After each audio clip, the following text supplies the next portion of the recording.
میری زندگی کا مقصد تیرے دین کی سرفرازی، میں اسی لیے مسلمان، میں اسی لیے نمازی، میری زندگی کا مقصد تیرے دین کی سرفرازی۔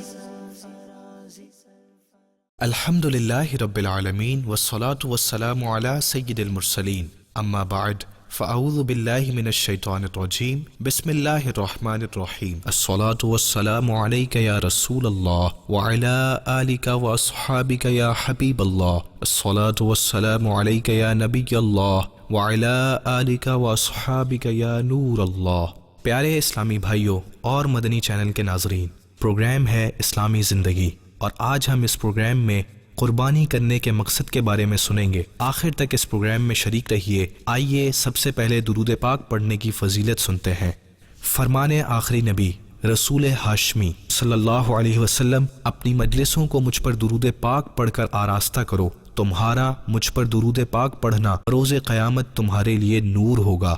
صلو علی الحبیب صلی اللہ علی محمد۔ سب سے عظمت والا مہینہ۔ پیارے اسلامی بھائیوں، ماہ ذوالحجۃ الحرام اسلامی سال کا آخری اور بہت بابرکت مہینہ ہے۔ حضرت ابو سعید خدری رضی اللہ تعالی عنہ روایت کرتے ہیں، اللہ پاک کے آخری نبی رسول ہاشمی مکی مدنی محمد عربی صلی اللہ علیہ وسلم نے فرمایا، مہینوں کا سردار ماہ رمضان ہے، اور حرمت و عزت کے اعتبار سے سب سے عظمت والا مہینہ ذوالحجۃ الحرام ہے۔ حضرت کعب الاحبار رضی اللہ تعالی عنہ، جنہیں حافظ الکتابین بھی کہا جاتا ہے، آپ قرآن کریم کے بھی عالم تھے اور تورات شریف کے بھی عالم تھے۔ آپ فرماتے ہیں، اللہ پاک کے ہاں سب سے محبوب زمانہ حرمت والے 4 مہینے یعنی ذوالقعدہ، ذوالحج، محرم اور رجب ہیں۔ ان مہینوں میں سے اللہ پاک کے ہاں سب سے زیادہ محبوب ذوالحجۃ الحرام ہے، اور ذوالحجۃ الحرام میں اس کے ابتدائی 10 دن اللہ پاک کے ہاں سب سے محبوب دن ہے۔ سبحان اللہ، اے عاشقان رسول، عشرہ ذی الحج کے ابتدائی 10 دن بہت بابرکت ہیں۔ یہ اللہ پاک کے ہاں بہت محبوب دن ہے، یہاں تک کہ اللہ پاک نے قرآن مجید میں ان ایام کی قسم ارشاد فرمائی ہے۔ عشرہ ذی الحج میں عبادت کی فضیلت۔ حضرت عبداللہ بن عباس رضی اللہ تعالی عنہما، پیارے آقا مکی مدنی مصطفیٰ صلی اللہ علیہ وسلم کے چچا زاد بھائی ہیں، بہت عظیم صحابی ہیں اور مفسر قرآن بھی ہیں۔ آپ فرماتے ہیں، اللہ کے آخری نبی رسول ہاشمی مکی مدنی محمد عربی صلی اللہ علیہ وسلم نے فرمایا، کوئی دن نہیں ہے کہ جس میں نیک عمل کرنا اللہ پاک کے ہاں ان 10 ایام سے بڑھ کر محبوب ہو، یعنی عام دنوں میں نیکی کی جائے وہ بھی اللہ پاک کو بڑی پیاری ہے، عام دنوں میں نیکی کرنا بھی بڑی فضیلت کی بات ہے، لیکن عام دنوں کی نسبت عشرہ ذی الحج یعنی ذی الحج کے ابتدائی 10 دنوں میں نیکی کرنا اللہ پاک کے ہاں بہت زیادہ محبوب ہے۔ ایک روایت میں ہے، ان 10 دنوں میں نیکی کا ثواب 700 گنا بڑھا دیا جاتا ہے۔ ترمذی شریف کی روایت میں ہے، نبی اکرم نور مجسم صلی اللہ تعالی علیہ وسلم نے فرمایا، عشرہ ذی الحج میں عبادت کرنا اللہ پاک کے ہاں عام دنوں کی نسبت زیادہ محبوب ہے۔ ان دنوں میں ایک دن کا روزہ 1 سال کے روزوں کے برابر ہے، اور ان دنوں کی ہر رات کا قیام یعنی جاگ کر عبادت کرنا شب قدر کے قیام کے برابر ہے۔ اے عاشقان رسول، غور فرمائیے، کیسے پیارے اور فضیلت والے دن ہیں، کیسی عظیم راتیں ہیں۔ ان دنوں میں ایک نیکی کا ثواب 700 گنا بڑھا دیا جاتا ہے۔ ان دنوں میں نیکی کرنا افضل نیکی ہے۔ ان دنوں میں ایک دن کا روزہ رکھنا 1 سال کے روزوں کے برابر ہے۔ ان دنوں کی راتوں میں قیام کرنا یعنی رات کو جا کر عبادت کرنا شب قدر میں عبادت کرنے کے برابر ہے۔ یہاں یہ بھی یاد رہے کہ اس جگہ نیکی کی کوئی تخصیص نہیں ہے، یعنی ان مبارک ایام میں ہر نیکی کا ثواب بڑھ جاتا ہے۔ ان دنوں میں فرض نماز ادا کرنا عام دنوں کی فرض نمازوں سے زیادہ افضل، ان دنوں کے نفل روزے عام دنوں کے نفل روزوں سے افضل، عشرہ ذی الحج میں نیکی کی دعوت دینا عام دنوں میں نیکی کی دعوت دینے سے افضل، عشرہ ذی الحج میں صدقہ کرنا عام دنوں میں صدقہ کرنے سے افضل، عشرہ ذی الحج میں ذکر اللہ کرنا عام دنوں میں ذکر اللہ کرنے سے افضل، عشرہ ذی الحج میں ماں باپ کی زیارت کرنا عام دنوں میں ماں باپ کی زیارت کرنے سے افضل، عشرہ ذی الحج میں تلاوت کرنا عام دنوں میں تلاوت کرنے سے افضل۔ الغرض کوئی بھی نیکی ہو وہ عشرہ ذی الحج میں کی جائے تو عام دنوں کی نسبت اس میں زیادہ فضیلت بھی ہے، اللہ پاک کے ہاں زیادہ محبوب بھی ہے، اور اس کا ثواب 700 گنا بڑھا دیا جاتا ہے۔ نیکیوں کا موسم بہار، سبحان اللہ، اے عاشقان رسول، یہ 10 دن گویا نیکیوں کا موسم بہار ہیں۔ ہمیں چاہیے کہ ہم ان ایام کو غنیمت جانیں، خوب نیکیاں کریں۔ فرض نماز تو پڑھنی ہی پڑھنی ہے، نوافل بھی پڑھیں، نفل عبادت کریں، تلاوت کریں، ذکر اللہ کریں، بلکہ حق تو یہ ہے کہ راتوں کو جاگ کر عبادت کی جائے، کہ رات کی عبادت محبوب ہے۔ حضرت سعید بن جبیر رضی اللہ تعالی عنہ کا معمول مبارک تھا کہ جب عشرہ ذی الحج تشریف لے آتا تو آپ عبادت میں خوب کوشش کیا کرتے اور فرمایا کرتے، عشرہ ذی الحج کی راتوں میں اپنے چراغ مت بجھایا کرو، اس وقت بھی سوتے وقت چراغ بند کر دیے جاتے ہوں گے۔ اس لیے حضرت سعید بن جبیر رضی اللہ تعالی عنہ نے فرمایا کہ عشرہ ذی الحج میں لائٹیں یعنی چراغ بند نہ کیا کرو، یعنی ان راتوں میں سویا نہ کرو بلکہ راتوں کو جاگ کر خوب عبادت کیا کرو۔ ام المومنین حضرت حفصہ رضی اللہ عنہا فرماتی ہیں، رسول اکرم نور مجسم صلی اللہ علیہ وسلم عشرہ ذی الحج میں پابندی کے ساتھ نفل روزے رکھا کرتے تھے۔ خیال رہے عشرہ ذی الحج کے روزے کا مطلب ہے ذو الحج کے ابتدائی 9 دنوں کے روزے، کہ 10 ذی الحج یعنی عید الاضحیٰ کا روزہ رکھنا جائز نہیں۔ اے عاشقان رسول، کاش ہم بھی نیکیوں کے حریص بن جائیں۔ ہمارے پیارے آقا رسول خدا صلی اللہ علیہ وسلم عشرہ ذی الحج کے روزے رکھا کرتے تھے، کاش ہم بھی اس ادائے مصطفیٰ کو ادا کرنے کے لیے نفل روزے رکھیں، نمازیں پڑھیں، عبادت کریں۔ یہی کمائی قبر و حشر میں کام آنی ہے، باقی سب تو یہیں چھوڑ جانا ہے۔ اس لیے نیکیوں کی حرص بڑھانی چاہیے۔ عشرہ ذی الحج کی ایک نیکی 700 گنا بڑھا دی جاتی ہے، لہٰذا اس موقع کا فائدہ اٹھائیں اور خوب نیکیاں کریں۔ اللہ پاک ہم سب کو اپنی رضا والے کاموں میں مصروف رہنے کی توفیق نصیب فرمائے، آمین، بجاہ خاتم النبیین صلی اللہ علیہ وآلہ وسلم۔ ذوالحجۃ الحرام کی ایک اہم عبادت قربانی کس پر واجب ہے؟ پیارے اسلامی بھائیوں، ذوالحجۃ الحرام میں کی جانے والی ایک اہم ترین عبادت قربانی بھی ہے۔ قربانی ہر اس بالغ مقیم مسلمان مرد و عورت پر واجب ہے جو مالک نصاب ہے، یعنی اس کے پاس 52.5 تولے چاندی یا اتنی مالیت کی رقم یا حاجت اصلیہ سے زائد اتنی مالیت کا سامان ہے۔ قربانی واجب ہونے کے لیے یہ ضروری نہیں کہ پورا سال مالک نصاب رہے، بلکہ اگر ایام قربانی یعنی 10 ذوالحجہ کی صبح صادق سے 12 ذوالحجہ کے غروب آفتاب تک کسی وقت قربانی واجب ہونے کی شرائط پائی گئی تو قربانی واجب ہے۔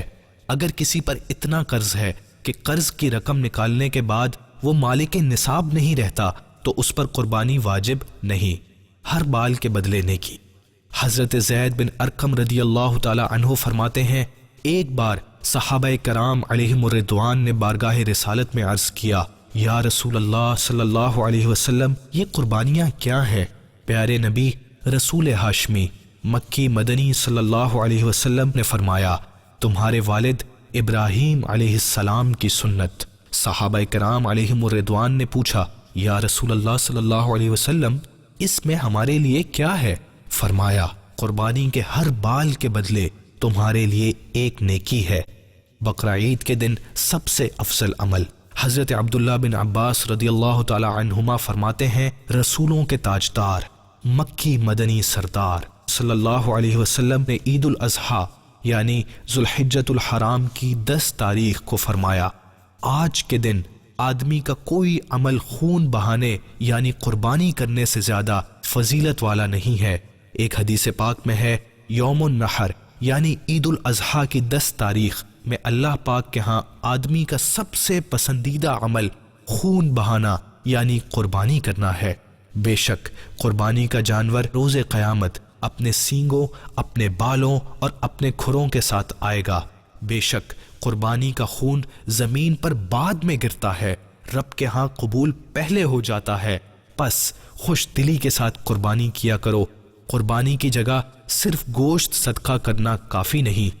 حکیم الامت مفتی احمد یار خان نعیمی رحمۃ اللہ علیہ اس حدیث پاک کی شرح میں فرماتے ہیں، اس سے معلوم ہوا کہ قربانی میں مقصود خون بہانا ہے، گوشت کھایا جائے یا نہ کھایا جائے۔ لہٰذا اگر کوئی شخص قربانی کی قیمت ادا کر دے یا اس سے دگنا تگنا گوشت خیرات کر دے، قربانی ہرگز ادا نہ ہوگی۔ اور کیوں نہ ہو کہ قربانی حضرت خلیل اللہ علیہ السلام کی نقل ہے، اور حضرت ابراہیم خلیل اللہ علیہ السلام نے خون بہایا تھا، گوشت یا پیسے خیرات نہ کیے تھے، اور نقل وہی درست ہوتی ہے جو مطابق اصل ہو۔